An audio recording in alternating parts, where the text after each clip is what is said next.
السلام عليكم ورحمة الله وبركاته. أشهد أن لا إله إلا الله وحده لا شريك له وأشهد أن محمدا عبده ورسوله.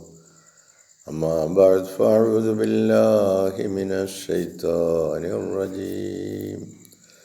بسم الله الرحمن الرحيم. الحمد لله رب العالمين الرحمن الرحيم مالك يوم الدين إياك نعبد وإياك نستعين اهدنا الصراط المستقيم صراط الذين أنعمت عليهم غير المغضوب عليهم ولا الضالين. ആമീൻ. പ്രിയമുള്ള സഹോദരങ്ങളെ, നമ്മൾ പരിശുദ്ധമായ ഈ റമദാൻ മാസം അതിൻ്റെ അന്ത്യത്തിലേക്ക് അടുത്തുകൊണ്ടിരിക്കുകയാണ്. നിങ്ങൾ കാണുന്നത് പോലെ ഈ ബഹുമാന്യ അതിഥി ഈ ഒരു മാസത്തേക്ക് നിറയെ അനുഗ്രഹങ്ങളുമായിട്ടാണ് വന്നിരിക്കുന്നത്. അത് മെല്ലെ എന്നാൽ തീർച്ചയായും നമ്മോട് വിട പറയുന്നതാണ്. വിട പറയുന്ന ദിനത്തിലെത്തിച്ചേരുന്നതാണ്. യഥാർത്ഥത്തിൽ പ്രയോജനം നേടിയവർ ഈ റമദാൻ മാസത്തിൽ അവർ അനേകം ത്യാഗങ്ങൾ വരിച്ചവരാണ്. റമദാൻ മാസത്തിൽ പ്രയോജനം നേടിയവർ യഥാർത്ഥത്തിൽ അനേകം ത്യാഗങ്ങൾ വരിച്ചവരാണ്. ഭക്ഷണം കഴിക്കാതിരുന്ന ത്യാഗം മാത്രമല്ല, മറ്റനേകം ത്യാഗങ്ങളും അതിനോട് ചേർത്ത് വയ്ക്കേണ്ടതായിട്ടുണ്ട്. അതിരാവിലെ ഉണരുക, അവരുടെ സെഹരി ഭക്ഷണത്തിന് മുമ്പ് അവർ തഹജ്ജുദ് നമസ്കരിക്കുന്നു, അള്ളാഹുവിനോട് ദുആ ചെയ്യുന്നു, എന്നിട്ട് അവർ സെഹരി കഴിക്കുന്നു. എന്നിട്ട് ദിക്റുകളിലും ദുആകളിലും മുഴുകുന്നു. ദിക്റിന് ശേഷം ഫജ്ർ നമസ്കാരം നിർവഹിക്കുന്നു. എന്നിട്ട് ഖുർആൻ പാരായണം ചെയ്യുന്നു. അങ്ങനെ അവരുടെ ദിവസം നല്ല നിലയിൽ കടന്നു പോകുന്നു. അത് നിറയെ അവൻ്റെ അനുഗ്രഹങ്ങളുമായി. ഇനി ചിലർ ജോലിക്ക് പോകാം. മധ്യാഹ്ന ഭക്ഷണവേളയിൽ പ്രാർത്ഥനാനുഷ്ഠാനത്തിൽ ഭക്ഷണം ഇല്ല. അവരുടെ ഒഴിവ് സമയങ്ങളിൽ അവർ നഫിൽ നമസ്കാരങ്ങൾ നിർവഹിക്കാവുന്നതാണ്, ദുആകൾ ചെയ്യാവുന്നതാണ്, ദിക്റുകൾ നടത്താവുന്നതാണ്. അതോടൊപ്പം ഫർദ് നമസ്കാരവും. റമദാൻ മാസത്തിൽ അനേകം കാര്യങ്ങൾ നമ്മെ പിന്തുടർന്നു വരുന്നതാണ്. അവർക്ക് സൃഷ്ടി സേവനത്തിൽ ഏർപ്പെടാവുന്നതാണ്. സക്കാത്ത് കൊടുക്കുന്നതിലൂടെയും ഫിത്രയും ഫിദിയയും മറ്റു തുടങ്ങിയ നല്ല കാര്യങ്ങളിൽ ഏർപ്പെടാവുന്നതാണ്. വ്രതാനുഷ്ഠാനം നിർവഹിക്കുവാൻ കഴിയാത്തവർ, രോഗികൾ, അവർ മരുന്നുപയോഗിക്കുന്നു, ഗർഭിണികളായ സ്ത്രീകൾ, കുഞ്ഞുങ്ങൾക്ക് മുലപ്പാൽ കൊടുക്കുന്ന അമ്മമാർ, യാത്രക്കാർ, അവർ അല്ലാഹു ഖുർആനിൽ പറഞ്ഞതുപോലെ ഈ ആളുകൾ എല്ലാം തന്നെ ഫിദിയ നൽകേണ്ടതാണ്. ഇവിടെ ഇത് നിർദ്ദേശിക്കുന്നത് യഥാർത്ഥമായ നിലയിൽ വ്രതാനുഷ്ഠാനം നിർവഹിക്കുവാൻ കഴിയാത്തവരെയാണ്. ഇത് ഇവിടെ നിർദ്ദേശിക്കുന്നത് യഥാർത്ഥമായ നിലയിൽ ആരോഗ്യമുള്ളവരുടെ കാര്യമല്ല. വ്രതാനുഷ്ഠാനത്തിൽ അലസത കാണിക്കുന്നവരുടെ കാര്യവുമല്ല. വ്രതാനുഷ്ഠാനം നിർവഹിക്കാതിരിക്കുന്നതിന് അവർ ചില ഒഴിവ് കഴിവുകളൊക്കെ പറയും. അവരുടെ കാര്യത്തിൽ ഇത്തരം ആളുകൾ അവർ നല്ല ആരോഗ്യമുള്ളവരായിരിക്കും, എന്നാൽ അലസരായിരിക്കും. ഇത്തരം ആളുകൾ നോമ്പ് പിടിക്കുകയില്ല എന്ന് മാത്രമല്ല, അവർ ഫിദിയോ ഫിത്രയോ നൽകുന്നതുമല്ല. അപ്പം നോമ്പ് പിടിക്കാതിരിക്കണമെങ്കിൽ അതിൻ്റേതായ കാര്യകാരണങ്ങളുണ്ട്. ആ എല്ലാ കാര്യകാരണങ്ങളും പൂർത്തിയാകുന്നെങ്കിൽ മാത്രമാണ് അവർക്ക് ഫിദിയോ ഫിത്രയോ കൊടുത്ത് അള്ളാഹുവിൻ്റെ പ്രീതി കരസ്ഥമാക്കാവുന്നത്.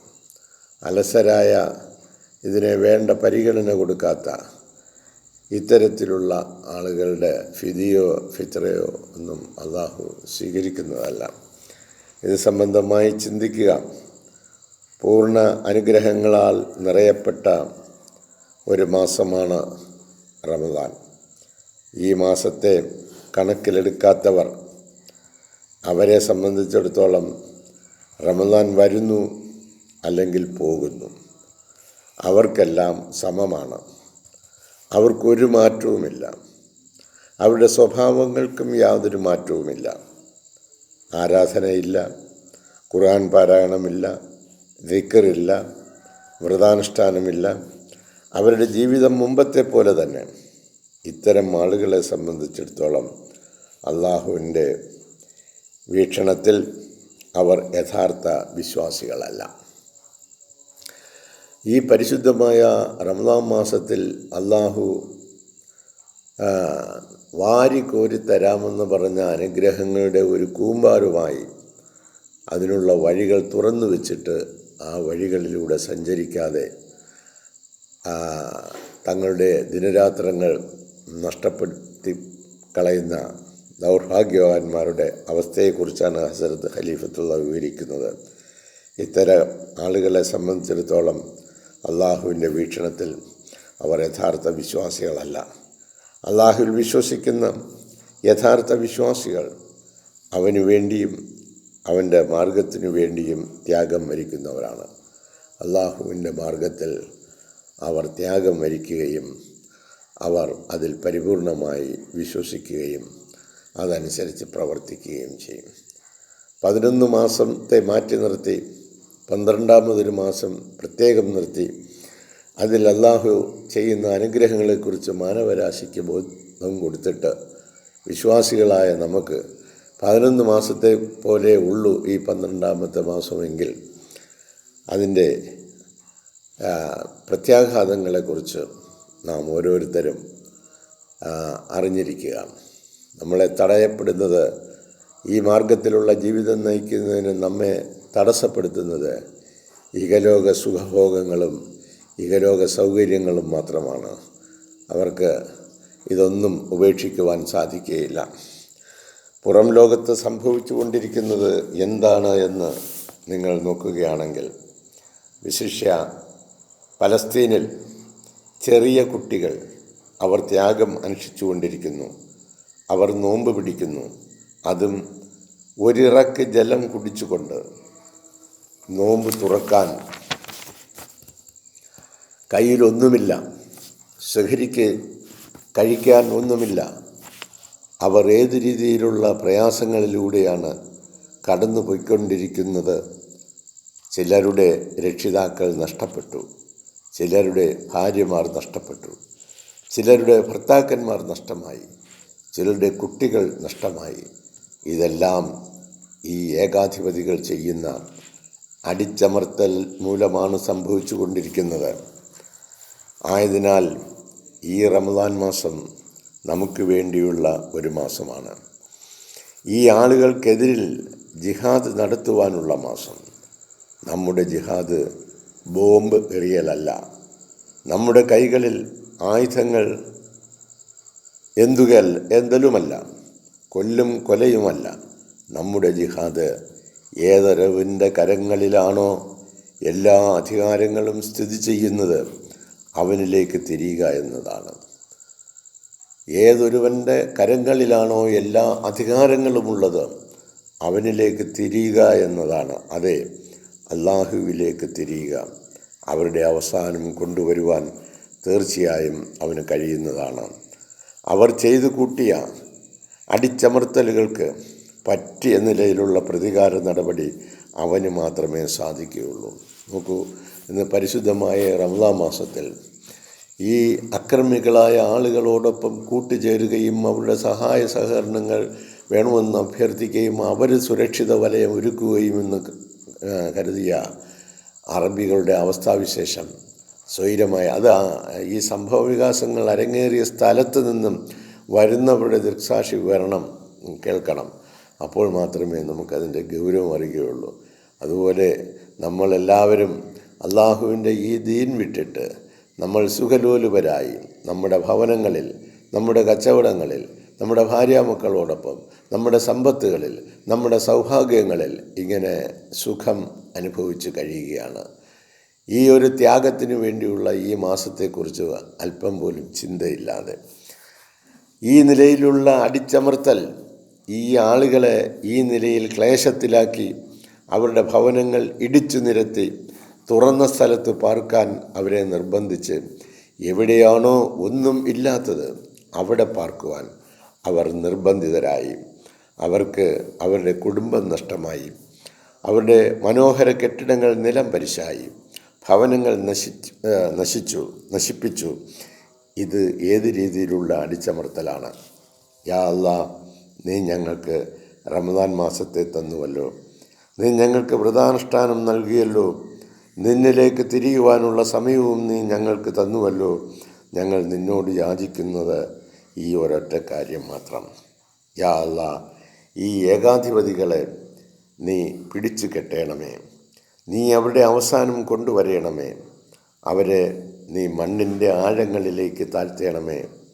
അവർ ചെയ്തു കൂട്ടിയ അനീതിയുടെ ഫലമായി ഭൂമിയുടെ ഉപരിഭാഗത്തു നിന്നും നീ അവരെ അപ്രത്യക്ഷമാക്കണമേ, അവരെ നീ ക്ലേശിപ്പിക്കണമേ. അടിച്ചമർത്തലിൻ്റെ വേദന എന്താണെന്ന് അവരറിയണം. അവരുടെ രാജ്യത്തെ തന്നെ നീ വെറും മണ്ണാക്കി മാറ്റണമേ. കെട്ടിടങ്ങൾ ഇടിച്ചു പൊളിച്ചു നിരപരാധികൾ മരണപ്പെട്ടതിൻ്റെ ഗൗരവം അവരറിയണം. നിരപരാധികളെ കൊല്ലണമെന്ന് ഞങ്ങൾ പറയുന്നില്ല, എന്നാൽ തീർച്ചയായും ഈ ഏകാധിപതികൾ ഇതെല്ലാം ഇളക്കിവിടുന്ന തലപ്പത്തിരിക്കുന്നവർ മാത്രമല്ല, സഹായത്തിന് വരികയാണ് എന്ന് നടിക്കുന്ന കപടവിശ്വാസികൾ, നിങ്ങളെ സഹായിച്ചു കൊള്ളാമെന്ന് പറഞ്ഞുകൊണ്ടുവരുന്ന കപടവിശ്വാസികൾ. അവർ മുസ്ലിങ്ങളെ ഉപയോഗപ്പെടുത്തുകയാണ് അവരുടെ വ്യക്തിപരമായ നേട്ടങ്ങൾക്കായി. ഇസ്ലാമിനെയും മുസ്ലിങ്ങളെയും അവർ ഉപയോഗിക്കുകയാണ്. ഈ പറഞ്ഞ കാര്യങ്ങളെല്ലാം 2025 മാർച്ച് 28 ഹസ്രത്ത് ഖലീഫത്തുള്ള നടത്തിയ കഴിഞ്ഞ വർഷത്തെ റമദാൻ 27-ാം ദിനത്തിൽ നടത്തിയ ഖുതുബയാണ്. ഈ പറഞ്ഞതിലൊക്കെ എത്രത്തോളം ഇന്ന് പുലർന്നുകൊണ്ടിരിക്കുന്നു എന്ന് നോക്കുക. സ്വൈരമായി കിടന്നുറങ്ങാനൊക്കാത്ത ഈ അമിത ഭരണാധികാരികളും അവർക്ക് കൂട്ടുനിൽക്കുന്ന ജനതയും അനുഭവിക്കുന്ന സമാധാനത്തോടുകൂടി ഒരു നിമിഷം കഴിഞ്ഞുകൂടാനൊക്കാത്ത റമദാനാണ് ഇപ്പോൾ ഈ ഭൂമുഖത്ത് നടന്നുകൊണ്ടിരിക്കുന്നത്. അങ്ങനെ ഒരു വലിയ ജനവിഭാഗം ആളുകൾ ഭയപ്പാടിലും ഭീതിയിലും കഴിയുകയാണ്. ഈ പരിശുദ്ധമായ റമദാൻ മാസത്തിൽ ഒരു കുറ്റവും ചെയ്യാതെ അവരുടെ രാജ്യത്ത് കഴിഞ്ഞ ഒരു ജനതയെ ഉന്മൂലനാശം നടത്തുന്നതിന് വേണ്ടി ശ്രമിക്കുന്ന ഈ നരാധമന്മാരെ അവർക്ക് താങ്ങും തണലും കൊടുക്കുന്ന ആളുകളെ അല്ലാഹു തആല വെച്ചേക്കുമെന്ന് കരുതുന്നു. അവരെ ഭീതിയിലാഴ്ത്തുകയും അവരെ നശിപ്പിക്കുകയും ചെയ്യും. അവർ പശ്ചാത്തപിക്കുവാനുള്ള ഒരവസരം, തിരിഞ്ഞ് ചിന്തിക്കുവാനുള്ള ഒരു അവസരം അല്ലാഹു നൽകിയിരിക്കുകയാണ്. അതുകൊണ്ട് യാ അല്ലാഹ്, ഞങ്ങൾ നിന്നോട് യാചിക്കുകയാണ്. ഈ രാജ്യത്തിൻ്റെ അല്ലെങ്കിൽ ആ രാജ്യത്തിൻ്റെ സഹായം ഞങ്ങൾക്ക് നൽകി ശക്തിപ്പെടുത്തണമേ എന്ന് പറയുന്നില്ല, അല്ലെങ്കിൽ ഈ പ്രസിഡൻറ്റിൻ്റെ അല്ലെങ്കിൽ ആ പ്രസിഡൻറ്റിൻ്റെ സഹായം നൽകണമെന്നും ആവശ്യപ്പെടുന്നില്ല. ഞങ്ങൾക്ക് വേണ്ടത് നിന്നെയാണ്. നീ ഞങ്ങളോടൊപ്പം വരണം. നീ നിൻ്റെ ശക്തി എന്താണ് എന്ന് ഞങ്ങൾക്ക് കാണിച്ചു തരണം. നിന്നിലേക്ക് മാത്രം തിരിയുന്ന എല്ലാ സത്യവിശ്വാസികളെയും നിൻ്റെ ശക്തി കാണിച്ചു തരണം. ഏകനായ അള്ളാഹുവിലേക്കുള്ള ഞങ്ങളുടെ തിരിയൽ, ആരെയാണോ ഞങ്ങൾ ആരാധിക്കുന്നത് അവനെ ഞങ്ങൾക്ക് വേണം. ഞങ്ങളുടെ പ്രാർത്ഥന പായ്കളിൽ കണ്ണുനീർ തൂകുന്നവരുടെ കൂടെ നീ വേണം. അവിടെ വീഴുന്ന ഓരോ തുള്ളി കണ്ണുനീരും ഒരു ജലപ്രളയമായി മാറണം. ഈ നൂറ്റാണ്ടിലെ എല്ലാ ദുഷ്ടന്മാരായ ഫറോവമാരെയും ആ പ്രളയം വിഴുങ്ങണം. യാ അല്ലാ, നീ അവരുടെ അന്ത്യം കാണണമേ. ഇത്തരത്തിലുള്ള പ്രാർത്ഥനകൾ നടത്തുവാൻ, അള്ളാഹുവിൻ്റെ ഭവനങ്ങളിലേക്ക് എത്തിച്ചേരുവാൻ നമ്മെ തടയുന്ന ഇത് എന്ത് കാര്യമാണ്? നമ്മുടെ ഇഹലോകത്തിലെ സുഖസൗകര്യങ്ങൾ, ഭയമില്ലായ്മ, സുരക്ഷിതത്വം, നിങ്ങൾക്ക് സുഖകരമായി കഴിയുവാനുള്ള സൗഭാഗ്യങ്ങൾ അള്ളാഹു നൽകിയപ്പോൾ അള്ളാഹുവിൻ്റെ ഭവനത്തെയും ഈ അധ്യാപനത്തെയും ഈ പ്രാർത്ഥനകളെയും ഒക്കെ വിസ്മരിച്ച് ഞങ്ങൾക്ക് തോന്നുന്നത് പോലെ ഞങ്ങൾക്ക് ജീവിച്ചാൽ ഞങ്ങൾക്ക് അള്ളാഹു എല്ലാം ഇങ്ങ് തരും എന്നുള്ള പ്രതീക്ഷ വെച്ച് പുലർത്തിക്കൊണ്ട് അലസമായ ജീവിതം നയിക്കുന്നവരോടുള്ള ഉൾക്കാമ്പ് നിറഞ്ഞ ഉപദേശമാണ് ഈ നൽകുന്നത്. യാ അല്ലാ, നീ അവരുടെ അന്ത്യം കാണണമേ. യാ അല്ലാ, ഞങ്ങളിപ്പോൾ പരിപാവനമായ ഒരു മാസത്തിലാണ്. ഞങ്ങൾ നിന്നോട് മറ്റ് പ്രതിഫലങ്ങളൊന്നും ആവശ്യപ്പെടുന്നില്ല. അത് നീ തന്നെയാണ്. അതെ, നീ തന്നെയാണ് ഞങ്ങളുടെ പ്രതിഫലം. നീ പറഞ്ഞതുപോലെ വ്രതാനുഷ്ഠാനക്കാരനുള്ള പ്രതിഫലം അവന് അള്ളാഹുവിന് ലഭിക്കുന്നു എന്നതാണ്. അപ്പോൾ അള്ളാഹുവിനെ നമുക്ക് ലഭിക്കുക എന്നുള്ളതാണ് ഈ വ്രതാനുഷ്ഠാനം കൊണ്ട് നമ്മൾ ആഗ്രഹിക്കുന്നത്. മറ്റൊന്നുമല്ല, നമുക്ക് അല്ലാഹ് ഉണ്ട് എന്നുള്ള ആ ഒരു ഉറപ്പായ വിശ്വാസം നമ്മളിലേക്ക് കടന്നു വരികയാണെങ്കിൽ നമ്മുടെ സമസ്ത കാര്യങ്ങളും അല്ലാഹു തആല ഏറ്റെടുത്ത് നടത്തുന്നതാണ്. അവൻ്റെ കൽപ്പനകൾക്ക് വിധേയമായി, വിനീതമായി, അള്ളാഹുവിൻ്റെ കൽപ്പനയ്ക്ക് വിധേയമായിട്ടുള്ള ഒരു ജീവിതം നയിക്കുന്നവർക്ക് ഇഹലോകത്തിലും പരലോകത്തിലും സന്തോഷത്തോടു കൂടി ജീവിക്കുവാനുള്ള അവസരങ്ങൾ നൽകുന്നതാണ്. പക്ഷേ അതികഠിനമായ നിലയിലുള്ള പരീക്ഷണങ്ങൾ വരുമ്പോൾ ഇത് അല്ലാഹു തആല നമ്മെ പരീക്ഷിക്കുന്നതാണ് എന്നും അള്ളാഹുവിൻ്റെ മാർഗത്തിൽ നിന്ന് ഒരല്പവും വ്യതിചലിക്കാതെ നമ്മൾ മുന്നോട്ട് പോകണമെന്നുള്ള ഈമാൻ ഏതളവിൽ അവനിലുണ്ട് എന്ന് പരിശോധിക്കുന്നതിന് വേണ്ടി മാത്രമാണ് ആ പരീക്ഷണങ്ങൾ വരുന്നത്. ആരോഗ്യത്തോടെ, ആഫിയത്തോടെ നമ്മുടെ ചെയ്തു പോയ തെറ്റുകളെല്ലാം പുറത്തു കിട്ടുന്നതിന് പര്യാപ്തമായ നിലയിലുള്ള പ്രാർത്ഥനകളിൽ മുഴുകുന്നതിനും അത്തരത്തിലുള്ള ഉപദേശ നിർദ്ദേശങ്ങൾ കരസ്ഥമാക്കുന്നതിനുമായി അള്ളാഹുവിൻ്റെ ഭവനങ്ങൾ തുറന്നു വയ്ക്കപ്പെട്ടിരിക്കുന്നു. പക്ഷേ ഒരാൾക്ക് പോലും ഇവിടെ നിന്നുള്ള ഈ അമൂല്യമായ സമ്പത്ത് കരസ്ഥമാക്കുവാനോ അത് നേടുവാനോ കഴിയുന്നില്ല. അവർക്കത് ആവശ്യവുമില്ല. ഇവിടെ എന്ത് നേടാനാണ്? അതേസമയം ഞങ്ങൾക്ക് മറ്റെന്തെങ്കിലും കാര്യങ്ങളിലേക്ക് പോവുകയാണെങ്കിൽ ഞങ്ങളുടെ ഇഹലോകത്തിലുള്ള കാര്യങ്ങളെല്ലാം ഞങ്ങൾക്ക് സാധിക്കുവാനുള്ള വഴികൾ തുറക്കപ്പെടുകയാണ് എന്ന് കരുതുന്നു. ഇന്ന് തുറന്നു വച്ചിരിക്കുന്ന ഈ ആത്മീയ ഭണ്ഡാകാരങ്ങൾ അടങ്ങുന്ന ഈ മസ്ജിദുകളെല്ലാം അനാഥമാക്കപ്പെട്ട് കിടക്കുകയാണ്. അല്ലാഹു തആലയുടെ പ്രത്യേകമായ സംരക്ഷണത്തിലായിരിക്കട്ടെ. വീണ്ടും വിചാരത്തോടെ ചിന്തിക്കുക. രണ്ടാമത്തെ 10 പ്രാർത്ഥന നിരന്തരമായി പ്രാർത്ഥിച്ചു കൊണ്ടിരിക്കുക. അല്ലാഹുമ്മ, തമ്പുരാനെ, ഇന്നക അഫുൻ, നിശ്ചയമായും നീ മാപ്പ് ചെയ്യുന്നവരാണ്. ഫൗഫു അന്നാ, നീ ഞങ്ങൾക്ക് മാപ്പ് ചെയ്യണമേ. വഗ്ഫിർ ലനാ, നീ ഞങ്ങൾക്ക് പുറത്തു തരണമേ. ഇന്നക അഫുൻ തുഹിബ്ബുൽ അഫ്വ ഫൗഫു അന്നാ യാ റബ്ബൽ ആലമീൻ. സർവ്വലോകങ്ങളുടെയും രക്ഷിതാവേ, നീ ഞങ്ങളുടെ തെറ്റുകൾ പുറത്തു തരികയും നീ ഞങ്ങൾക്ക് മാപ്പ് ചെയ്യുകയും ഞങ്ങളെ നീ നേർവഴിയിൽ നയിക്കുകയും ചെയ്യണമേ എന്നുള്ള പ്രാർത്ഥനകൾ അമിതമായി ധാരാളമായി പ്രാർത്ഥിക്കേണ്ട സമയങ്ങളാണ്. ഈ കാര്യങ്ങളൊക്കെ വരും തലമുറകളിലേക്ക് പകർന്നു കൊടുക്കുന്നതിനുള്ള ട്രെയിനിങ് ക്യാമ്പുകളായിട്ട് പ്രവർത്തിക്കേണ്ട മസ്ജിദുകളെല്ലാം അനാഥമാക്കപ്പെട്ടിരിക്കുന്നു. എന്നിട്ട് ഇഹലോകത്തിലുള്ള സൗഭാഗ്യങ്ങൾ നേടാമെന്നുള്ള പ്രതീക്ഷയോടുകൂടി അവർ മുന്നോട്ട് പോവുകയാണ്. അവർ തീർച്ചയായിട്ടും ഇഹലോകത്ത് വെച്ചും നാളെ പരലോകത്ത് വെച്ചും അതിൻ്റെ യാഥാർത്ഥ്യം മനസ്സിലാക്കുക തന്നെ ചെയ്യും. അതുകൊണ്ട് വിളിയാളുകളുടെ ശബ്ദത്തെ നമ്മൾ കേൾക്കുക. ഒരാൾ വന്നു, അദ്ദേഹം വിളിക്കുന്നു. എവിടേക്ക്? അള്ളാഹുവിലേക്ക്. നിങ്ങൾ നിങ്ങളുടെ രക്ഷിതാവിലേക്ക് മടങ്ങൂ. നിങ്ങൾ നിങ്ങളുടെ രക്ഷിതാവിൻ്റെ കൽപ്പനകളനുസരിച്ച് നിങ്ങൾ ജീവിക്കൂ. നിങ്ങൾക്ക് ഇഹലോകത്തും പരലോകത്തും സൗഭാഗ്യം ലഭിക്കുന്നതിന് അതാണ് നിങ്ങൾക്ക് ഉത്തമമായിട്ടുള്ളത്. നിങ്ങളുടെ ശരീരത്തിന്, നിങ്ങളുടെ മനസ്സിന്, നിങ്ങളുടെ ആത്മാവിന്, നിങ്ങളുടെ ശരീരാവയവങ്ങൾക്കൊക്കെ സുഖവും സൗഖ്യവും പ്രദാനം നൽകണമേ എന്ന് പറഞ്ഞ് നിങ്ങൾ പ്രാർത്ഥിച്ചുകൊണ്ട് അള്ളാഹുവിലേക്ക് തിരിയുക. ഇഹലോകത്തിൽ ഒഴുക്കി വച്ചിരിക്കുന്ന കെണികളെല്ലാം ഉണ്ട്. നമ്മളെ സുഖപ്പെടുത്തും, നമ്മളെ സന്തോഷിപ്പിക്കും, നമുക്ക് സൗഭാഗ്യമരുളുമെന്ന് കരുതുന്ന സ്ഥലങ്ങളൊന്നും നമ്മുടെ അഭയകേന്ദ്രങ്ങളല്ല എന്ന തിരിച്ചറിവ് വളരെ വൈകിയതിന് ശേഷം മാത്രമായിരിക്കും ബുദ്ധിഹീനർ മനസ്സിലാക്കുന്നത്. അല്ലാഹു തആല അവൻ്റെ വഴിയിലൂടെ, അവൻ്റെ തൃപ്തിയിലൂടെ